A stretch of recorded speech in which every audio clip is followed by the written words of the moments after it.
बोलो जयकारा बोल मेरे श्री गुरु महाराज की जय। श्री परमहंस दयाल जी महाराज की जय। कृष्ण कन्हैया लाल की जय। हम श्रवण करने जा रहे हैं श्रीमद् भागवत गीता जी के 3 अध्याय का महात्म्य। हरे रामा रामा रामा हरे हरे, हरे कृष्णा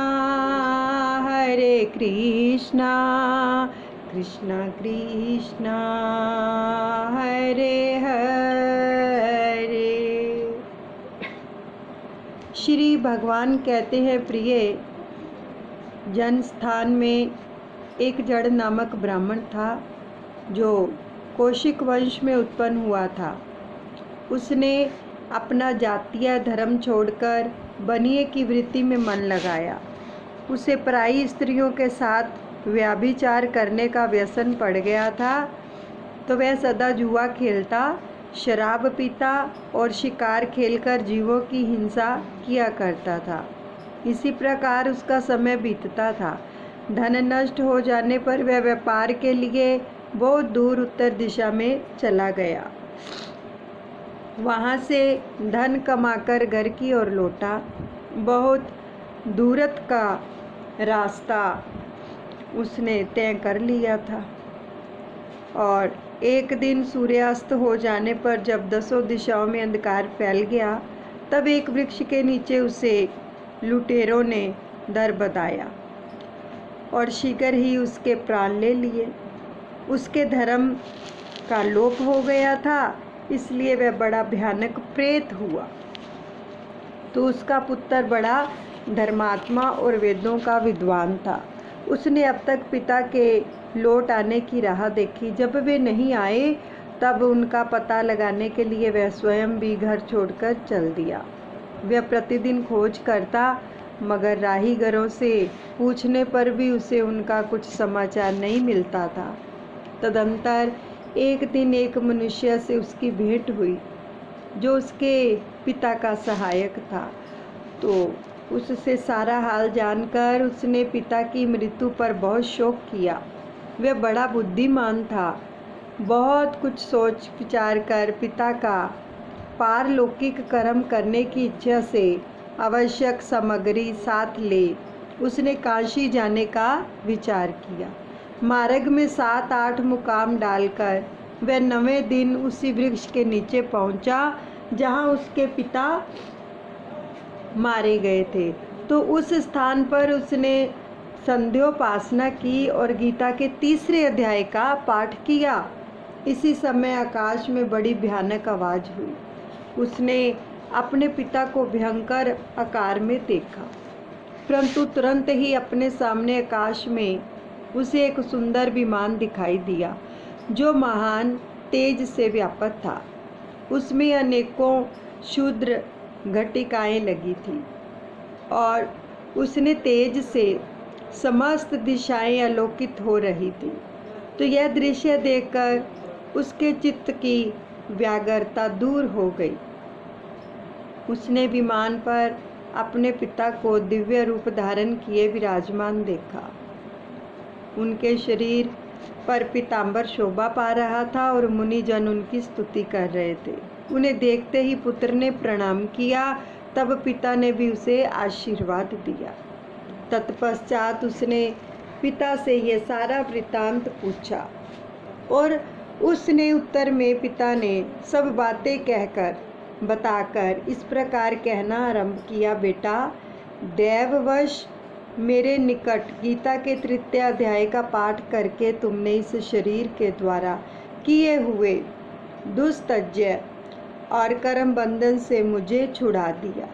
अतः अब घर लौट जाओ, क्योंकि जिसके लिए तुम काशी जा रहे थे वह प्रयोजन इसी समय जो है 3 अध्याय के पाठ से ही सिद्ध हो गया है। पिता के यूं कहने पर पुत्र ने कहा, तात, मेरे हित का उपदेश दीजिए तथा और कोई कार्य जो मेरे लिए करने योग्य हो बतलाइए। तब पिता ने उससे कहा, अनघ, तुम्हें यही कार्य फिर करना है। मैंने जो कर्म किया है वही मेरे भाई ने भी किया था, इससे वे घोर नरक में पड़े हैं। उनका भी तुम्हें उद्धार करना चाहिए तथा मेरे कुल के और भी जितने लोग नरक में पड़े हैं उन सब का भी तुम्हारे द्वारा उद्धार होना चाहिए। यही मेरा मनोरथ है। तो बेटा, जिस साधन के द्वारा तुमने मुझे संकट से छुड़ाया है उसी का अनुष्ठान औरों के लिए भी करना उचित है। उसका अनुष्ठान करके उसे होने वाला पुण्य उन नारकी जीवों को संकल्प करके दे दो। इससे वे समस्त पूर्वज मेरी ही तरह यातना से मुक्त हो जो है सवलप काल में ही श्री विष्णु के परम पद को प्राप्त हो जाएंगे। पिता का यह संदेश सुनकर पुत्र ने कहा, तात, यदि ऐसी बात है और आपकी भी ऐसी ही रुचि है तो मैं समस्त नारकी जीवों का नरक से उद्धार कर दूंगा। यह सुनकर उसके पिता बोले, बेटा, एवं वस्तु तुम्हारा कल्याण हो। मेरा अत्यंत प्रिय कार्य संपन्न हो गया। इस प्रकार पुत्र को आश्वासन देकर उसके पिता भगवान विष्णु के परम धाम को चले गए। तत्पश्चात वह भी लौटकर जन संतान में आया और परम सुंदर भगवान श्री कृष्ण के मंदिर में उनके समक्ष बैठकर पिता के आदेश के अनुसार गीता के 3 अध्याय का पाठ कर। इस प्रकार पुत्र को आश्वासन देकर उसके पिता भगवान विष्णु के परम धाम को चले गए। तत्पश्चात वह भी लौटकर जनस्थान में आया और परम सुंदर भगवान श्री कृष्ण के मंदिर में उनके समक्ष बैठकर पिता के आदेश के अनुसार गीता के 3 अध्याय का पाठ करने लगा। तो उसने नारकी जीवों का उद्धार करने की इच्छा से गीता पाठ जनित सारा पुण्य संकल्प करके दे दिया। तो इसी बीच में भगवान विष्णु के दूत यातना भोगने वाले नारकी जीवों को छुड़ाने के लिए यमराज के पास आ गए और यमराज ने नाना प्रकार के सत्कारों से उनका पूजन किया और कुशल पूछी। वे बोले, धर्मराज, लोगों के लिए सब और आनंद ही आनंद है। तो इस प्रकार सत्कार करके पितृलोक के सम्राट परम बुद्धिमान यम ने विष्णु दूतों से यमलोक में आने का कारण पूछा। तद विष्णु दूतों ने कहा, यमराज, शेष शैया पर शयन करने वाले भगवान विष्णु ने हम लोगों को आपके पास कुछ संदेश देने के लिए भेजा है। तो भगवान हम लोगों के मुख से आपके कुशल पूछते हैं और यह आज्ञा देते हैं कि आप नरक में पड़े हुए समस्त प्राणियों को छोड़ दें। तो अमित तेजस्वी भगवान विष्णु का यह आदेश सुनकर यम ने मस्तक झुकाकर उसे स्वीकार किया और मन ही मन कुछ सोचा। तत्पश्चात मदोमंत नारकी जीवों को नरक से मुक्त देखकर उनके साथ ही वे भगवान विष्णु के वास स्थान को चले। यमराज श्रेष्ठ विमान के द्वारा जहाँ क्षीर सागर है वहाँ जा पहुँचे। उसके भीतर कोटि कोटि सूर्यों के समान कांतिमान नील कमल दल के समान श्याम सुंदर लोकनाथ जगत गुरु श्री हरि का उन्होंने दर्शन किया और भगवान का तेज उनकी शैया बने हुए शेष नाग के फनों की मणियों के प्रकाश से दुगना हो रहा था। वे आनंद युक्त दिखाई दे रहे थे। उनका हृदय प्रसन्नता से परिपूर्ण था और भगवती लक्ष्मी अपनी सरल चितवन से प्रेम पूर्वक उन्हें बार बार निहार रही थी। चारों ओर योगी जन भगवान की सेवा में खड़े थे। उन योगियों की आँखों के तारे ध्यान अस्त होने के कारण निश्चल प्रतीत होते थे। देवराज इंद्र अपने विरोधियों को परास्त करके उद्देश्य से भगवान की स्तुति कर रहे थे। ब्रह्मा जी के मुख से निकले हुए वेदांत वाक्य मूर्तिमान होकर भगवान के गुणों का गान कर रहे थे। भगवान पूर्णतः संतुष्ट होने के साथ ही समस्त योनियों की ओर से उदासीन प्रतीत होते थे। जीवों में से जिन्होंने योग साधना के द्वारा अधिक पुण्य संचय किया था, उन सबको एक ही साथ वे कृपा दृष्टि से निहार रहे थे। तो भगवान अपने स्वरूप भूत अखिल चराचर जगत को आनंद पूर्ण दृष्टि से आमोदित कर रहे थे। शेषनाग की प्रभाव से उदात्सित एवं सर्वत्र व्यापक दिव्य विग्रह धारण किए नील कमल के सदृश श्याम वर्ण वाले श्री हरि ऐसे जान पड़ते थे मानो चांदनी से गिरा हुआ आकाश सुशोभित हो रहा हो। तो इस प्रकार भगवान की झांकी करके यमराज अपनी विशाल बुद्धि के द्वारा उनकी स्तुति करने लगे। यमराज बोले, संपूर्ण जगत का निर्माण करने वाले परमेश्वर, आपका अंतकरण अत्यंत निर्मल है। आपके मुख से ही वेदों का प्रादुर्भाव हुआ है। आप ही विश्व स्वरूप और इसके विदायक ब्रह्मा हैं। आपको नमस्कार है। अपने बल और वेग के कारण जो अत्यंत दुर्दर्श प्रतीत होते हैं, ऐसे दानव वेदांतों का अभिमान चूरन करने वाले भगवान विष्णु को नमस्कार है। पालन के समय सत्वमेव शरीर धारण करने वाले विश्व के आधारभूत सर्वव्यापी श्री हरि को नमस्कार है। समस्त देहधारियों की पातक राशि को दूर करने वाले परमात्मा को प्रणाम है। जिनके ललाटवर्ती नेत्र के तनिक सा खुलने पर भी आग की लपटें निकलने लगती हैं, उन रुद्र रूपधारी आप परमेश्वर को नमस्कार है। आप संपूर्ण विश्व के गुरु, आत्मा और महेश्वर हैं। अतः समस्त वैष्णव जनों को संकट से मुक्त करके उन पर अनुग्रह करते हैं।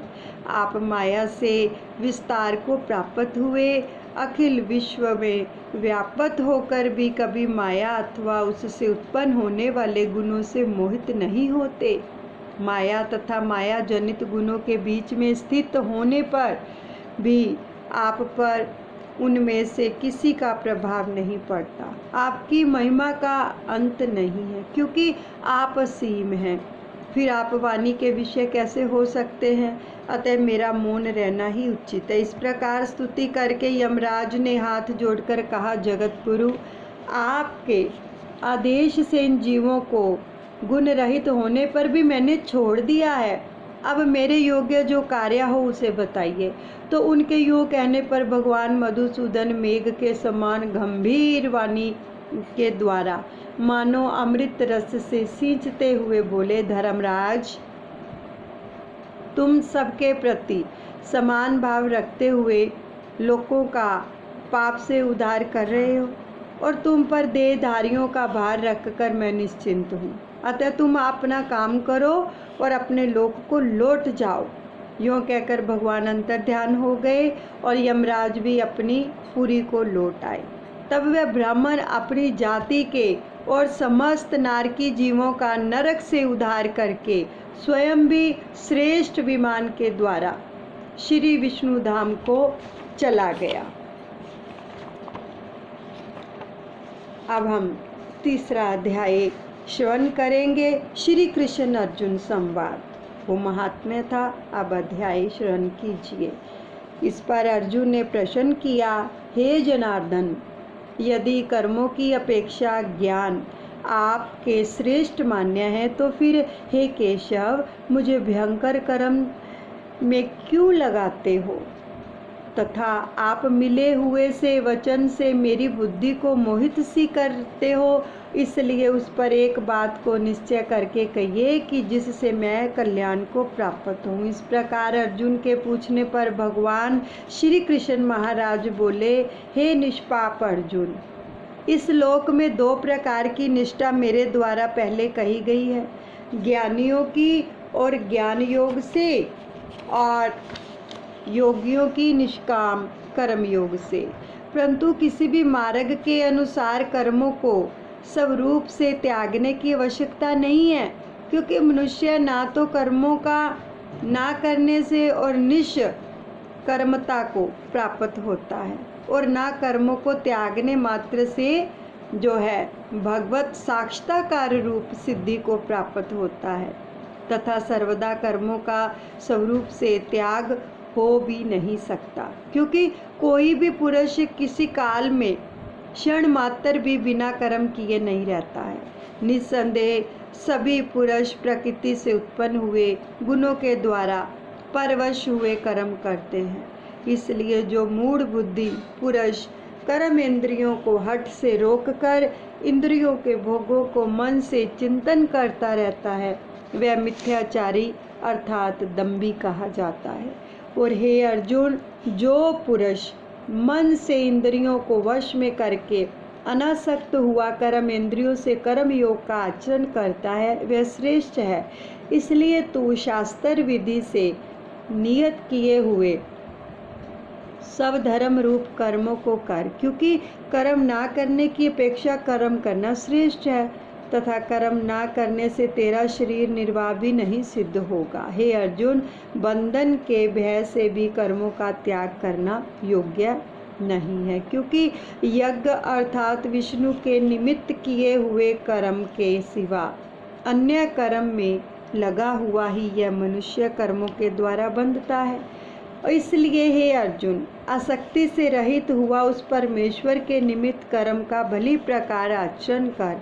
कर्म ना करने से तू पापों को भी प्राप्त होगा, क्योंकि प्रजापति ब्रह्मा ने कल्प के आदि से यज्ञ सहित प्रजा को रचकर कहा है कि इस यज्ञ के द्वारा तुम लोग वृद्धि को प्राप्त हो, और यह यज्ञ तुम लोगों को इच्छित कामनाओं को देने वाला हो, तथा तुम लोग इस यज्ञ के द्वारा देवताओं की उन्नति करो, और वे देवता लोग तुम लोगों की उन्नति करें।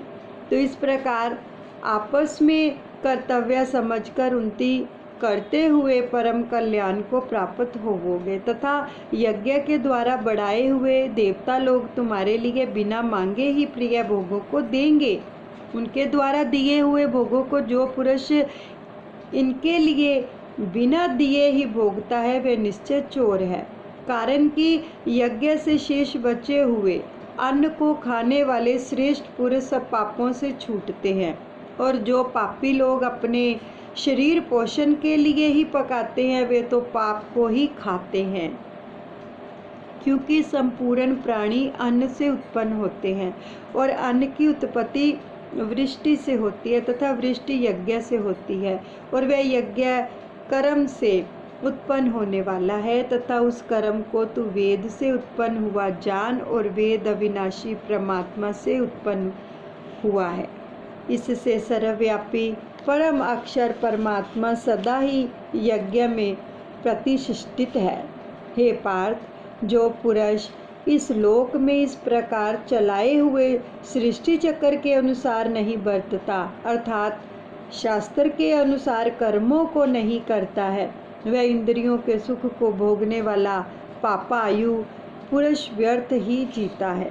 परंतु जो मनुष्य आत्मा ही में प्रति वाला और आत्मा ही में तृप्त तथा आत्मा ही संतुष्ट होवे, उसके लिए कोई कर्तव्य नहीं है, क्योंकि इस संसार में उस पुरुष का किए जाने से भी कोई प्रयोजन नहीं है, और ना ही किए जाने से कोई प्रयोजन नहीं है, तथा इसका संपूर्ण भूतों में कुछ भी स्वार्थ का संबंध नहीं है, तो भी उसके द्वारा केवल लोक हितार्थ कर्म किए जाते हैं। इससे तू अनासक्त हुआ निरंतर कर्तव्य कर्म का अच्छी प्रकार आचरण कर, क्योंकि अनासक्त पुरुष कर्म करता हुआ परमात्मा को प्राप्त होता है। इस प्रकार जनक आदि ज्ञानी जन भी आसक्ति रहित कर्म के द्वारा ही परम सिद्धि को प्राप्त हुए हैं। इसलिए तथा लोक संग्रह को देखता हुआ भी तू कर्म करने ही योग्य है, क्योंकि श्रेष्ठ पुरुष जो जो आचरण करता है अन्य पुरुष भी उसके ही अनुसार बरतते हैं। वह पुरुष जो कुछ प्रमाण कर देता है, लोग भी उसी के अनुसार बरतते हैं। इसलिए हे अर्जुन, यद्यपि मुझे तीनों लोकों में कुछ भी कर्तव्य नहीं है तथा किंचित भी प्राप्त होने योग्य वस्तु आप प्राप्त नहीं है, तो भी मैं कर्म में ही बरतता हूँ। क्योंकि यदि मैं सावधान हुआ कथाचित कर्म में ना बरतूं तो हे अर्जुन, सब प्रकार से मनुष्य मेरे बर्ताव के अनुसार बरतते हैं, अर्थात बरतने लग जाएं।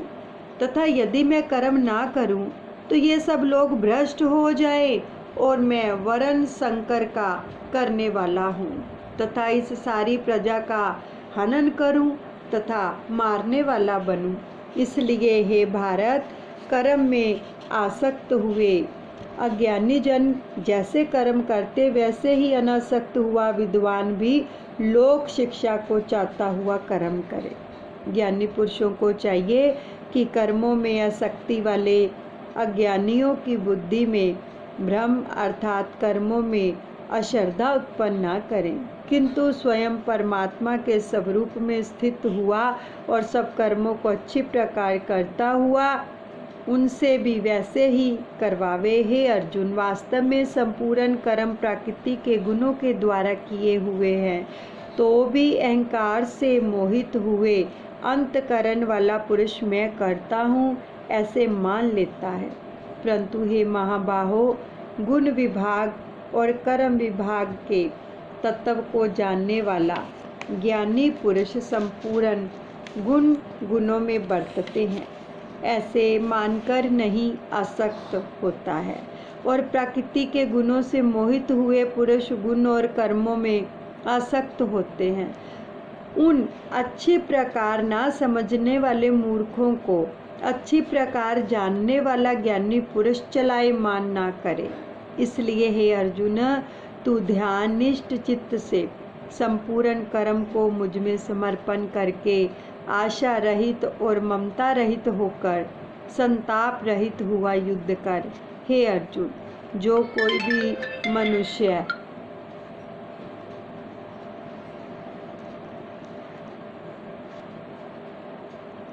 हे अर्जुन, जो कोई भी मनुष्य दोष बुद्धि से रहित और श्रद्धा से युक्त हुए सदा ही मेरे इस मत के अनुसार बरतते हैं, वे पुरुष संपूर्ण कर्मों से छूट जाते हैं।